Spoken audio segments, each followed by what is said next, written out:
Hello student, आज हम करने जा रहे हैं क्लास 7th का चैप्टर नंबर 3 जिसका नाम है डाटा हैंडलिंग। और इसका फर्स्ट क्वेश्चन है find the range of the height of any 10 student of your class. अपने क्लास के 10 बच्चों की हाइट का रेंज हमें पता करना है। ठीक है, तो हम क्या करेंगे, सबसे पहले लेट करेंगे कि हमारी क्लास में 10 बच्चों की हाइट कुछ इस तरह से है। तो हम ले लेते हैं इसको सेंटीमीटर में ले लेते हैं, जैसे कि अज्यूम कर लेते हैं हाइट इन सेंटीमीटर। तो लिख लेता हूँ, मैं इसको सॉल्व कर लेता हूँ। लिख लेता हूँ लेट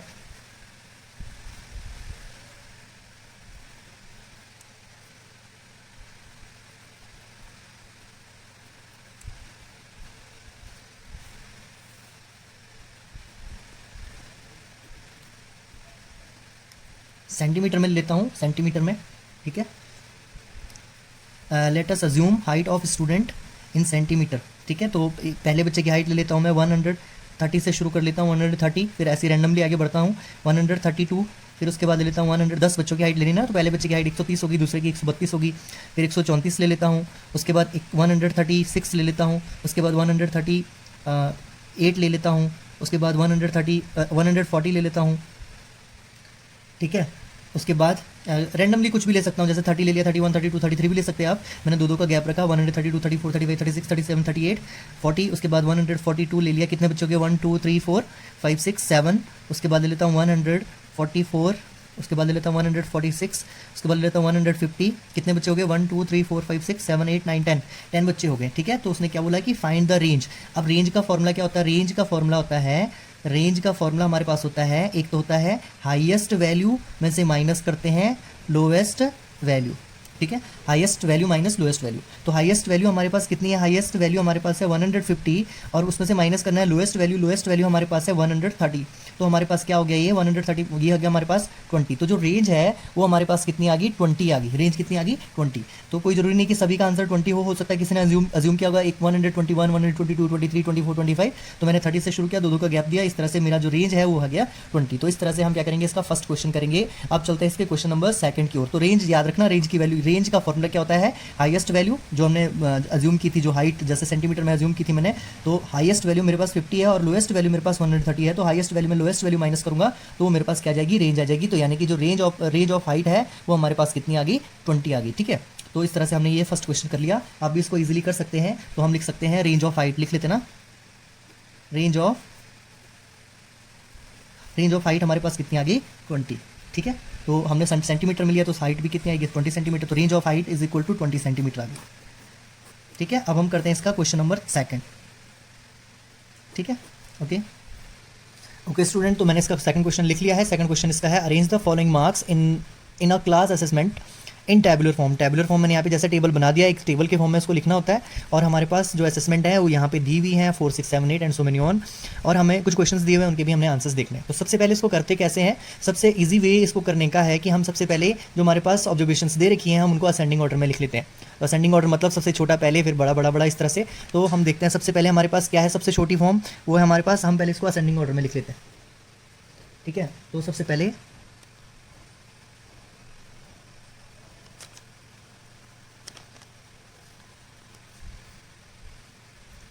तो असेंडिंग ऑर्डर में हम इसको लिखेंगे। तो जैसे एक 1 हमारे पास कितनी बार है, 1 है, तो 1 एक ही बार है, देखो 1 ही बार है। ठीक है ना, उसके बाद हमारे पास 2 कितनी बार है, 2 गिनो, 2 हमारे पास यहाँ पे है, 2 हमारे पास है 1 और 2। तो हमने एक ही बार 2 नहीं लिखना है, हमने 2 को ही 2 बार लिखना है, मतलब 2 बार आया तो 2 बार लिख लेंगे। ठीक है, तो और कहीं 2 है, नहीं 2 है। अब 3 देखते हैं, 3 कितनी बार आया है, एक बार आया 3, और नहीं आया, तो हम यहाँ पे 3 एक ही बार लिखेंगे। उसके बाद 4 कितनी बार आया है, 4 हमारे पास आया 1 2 एंड 3 टाइम आया 4। ठीक है, तो हम 4 को भी कितनी बार लिखेंगे, 3 हमारे पास कितनी बार आया था, 1 टाइम ही है, और 4 हमारे पास कितनी बार है, 1 2 3, यानी कि हम 3 बार लिखेंगे 4 को। ठीक है, ओके। उसके बाद हमारे पास 5 देखो कितनी बार है, 5 हमारे पास 1 2 3 4, 4 टाइम्स है, तो हम 5 को भी 5 बार लिखेंगे। सॉरी, जितनी बार है वो 1 2 3 4 5 बार, तो 1 2 3 4 एंड 5 टाइम्स हमने इसको लिख लिया। ठीक है, उसके बाद बारी है 6 की, तो 6 है 1 बार, 6 है 2 बार, 6 है 3 बार, और 6 है 4 बार, तो हम लिखेंगे 6, 6, 6 लिख लिया हमने। उसके बाद बारी है 7 की, तो 7 है 1 टाइम्स, और यहाँ पे 7 अगला है 2 टाइम्स, यानी कि 7 सिर्फ 2 ही बार है, 7 और 7। अब बारी है 8 की, 8 कितनी बार है हमारे पास, 8 यहाँ से हमारे पास 8 8 वन टाइम है ओनली, सिंगल टाइम, तो 8। और हमारे पास 9 कितनी बार है, 9 भी हमारे पास एक ही बार है, ठीक है। तो गिनते हैं 1 2 3 4 5 6 7 8 9 10 11 12 13 14 15 16 17 18 19 20 1 2 3 4 5 6 7 8 9 10 11 12 13 14 15 16 17 18 19 20। ओके, ठीक है। तो हमने इसको क्या कर लिया है, असेंडिंग ऑर्डर में लिख लिया है। अब हम यहाँ पे क्या करेंगे, मार्क्स लिख लेते हैं, इसको पहले टेबुलर कर लेते हैं, उसके बाद जो क्वेश्चन हमारे पास दे रखे हैं उनको देखते हैं, ठीक है। 1 मार्क्स कितनी बार है, 1 मार्क्स 1 बार है, तो टैली में इसको सिर्फ 1 लाइन से रिप्रेजेंट करेंगे, ठीक है। और इसकी फ्रीक्वेंसी कितनी बार रिपीट हो रहा है, तो एक ही बार रिपीट हो रहा है, तो हम इसको 1 लिख लेंगे, ठीक है। बारी है 2 की, तो हाँ यहाँ पे 2 लिखेंगे, तो टैली में इसको दो लाइन से रिप्रेजेंट करते हैं, तो कितनी बार ये रिपीट हो रहा है, तो 2 बार रिपीट हो रहा है, हमने 2 लिख लिया, ठीक है। अब बारी है 3 की, तो 3 1 बार रिपीट हो रहा था, तो 1 ही एक ही लाइन डालेंगे, और यहाँ पे भी 1 लिखेंगे, ठीक है। उसके बाद जो 4 है वो 3 टाइम्स है, तो यहाँ पे 4 लिखेंगे, तो यहाँ पे डालेंगे हम 3 लाइन्स, और यहाँ पे लिखेंगे कितनी बार, 4 कितनी टाइम्स है, 3 टाइम्स, तो यहाँ पे लिखेंगे 3। उसके बाद बारी है 5 की, 5 कितनी टाइम्स है, 5 टाइम, तो 1 2 3 4 और एक लाइन क्रॉस मार लेंगे, तो ये 5 हो जाएगा, ठीक है। और यहाँ पे कितनी बार है, 5 बार, तो 5 लिख लेते हैं। 6 कितने टाइम है, 6 हमारे पास है 4 टाइम, तो 1 2 3 4, यहाँ पे लिखेंगे 4। उसके बाद 7 कितनी टाइम्स है, 7 है 2 टाइम, तो 7 हमारे पास हो जाएगा 1 2, और यहाँ पे लिखेंगे 2। 8 हमारे पास कितनी बार है, 8 हमारे पास है 1 टाइम, तो 1 लाइन डालेंगे और यहाँ पे 1 लिखेंगे। 9 हमारे पास कितनी बार है, 9 हमारे पास है 1 टाइम, और यहाँ पे 1 लाइन डालेंगे और यहाँ पे लिखेंगे 1। तो ये हमारे पास क्या बन गया, इसका टेबुलर फॉर्म बन गया, ठीक है। तो टेबुलर फॉर्म में सबसे पहले मार्क्स होता है, उसके बाद टैली मार्क्स, और उसके बाद फ्रीक्वेंसी कितनी बार वो रिपीट हो रही है, ठीक है। अब पढ़ते हैं इसके क्वेश्चंस। इसका क्वेश्चंस क्या है, फर्स्ट क्वेश्चन है विच नंबर इज हाईएस्ट, तो सबसे ज़्यादा हाईएस्ट, सबसे बड़ा हाईएस्ट नंबर कौन है, यहाँ पे हाईएस्ट नंबर हमारे पास है 9, ठीक है। तो हम लिखेंगे हाईएस्ट नंबर इज 9, यहाँ पे क्या हो जाएगा 9, आगे तुम इसको नीचे उतार के 9 लिख लोगे, ठीक है। ओके, आगे मैं इसको लिख लेता हूँ, ब्रीफ कंप्लीटली लिख लेता हूँ, पहले ये समझा देता हूँ। विच नंबर इज लोएस्ट, तो सबसे कम नंबर कौन सा है इसमें, सबसे कम नंबर है 1, ठीक है। उसके बाद what is the range of data, अब हमारे पास रेंज ऑफ डाटा मैंने पिछले क्वेश्चन में भी करवाया था।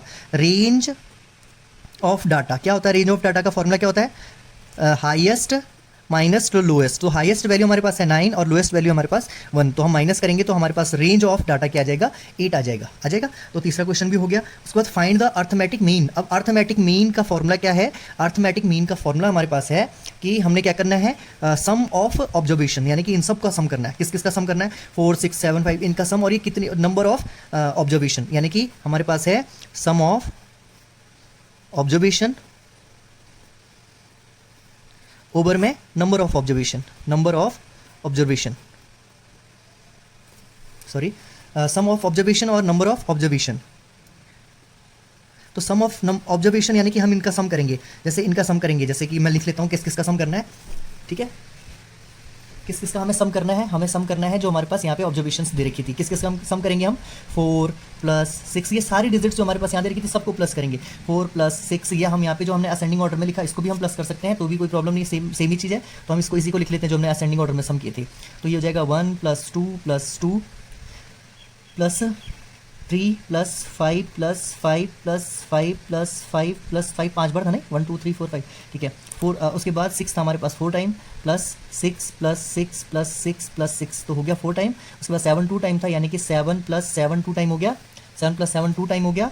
और उसके बाद 8 हमारे पास 1 टाइम था, और उसके बाद 9। और नंबर ऑफ ऑब्जर्वेशन ये कितनी बार हैं, तो हम इनको काउंट कर लेते हैं, पहले भी मैंने काउंट किया कितनी बार है, 1 2 3 4 5 6 7 8 9 10 11 12 13 14 15 16 17 18 19 20, तो ये टोटल 20 ऑब्जर्वेशन है, तो 20 लिख लिया ऊपर।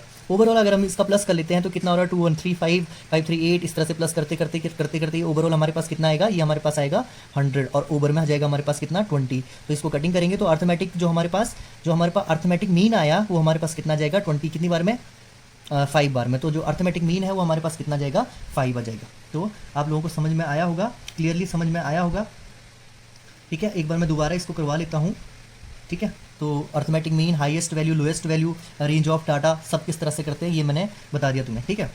तो एक बार दोबारा कर लेते हैं इसको, अगर दोबारा करना है तो पहला क्वेश्चन है विच नंबर इज हाईएस्ट, तो हाईएस्ट नंबर कौन सा था, 9 था, ठीक है।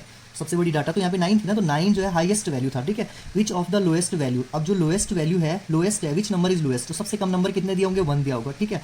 What is the range of data, data का रेंज कितना होगा, रेंज का फॉर्मूला मैंने क्या बोला, highest value minus lowest value, highest value कितनी है, रेंज का ये फॉर्मूला मैंने यहाँ पे लिखा, रेंज ऑफ डाटा क्या होगा, हाईएस्ट माइनस लोएस्ट, हाईएस्ट मेरे पास 9 है, लोएस्ट मेरे पास 1 है, और हाईएस्ट में से लोएस्ट माइनस करेंगे तो हमारे पास आ जाएगा रेंज। अब हमारे पास है अर्थमेटिक मीन, क्या है अर्थमेटिक मीन, यहाँ पे लिख लेता हूँ,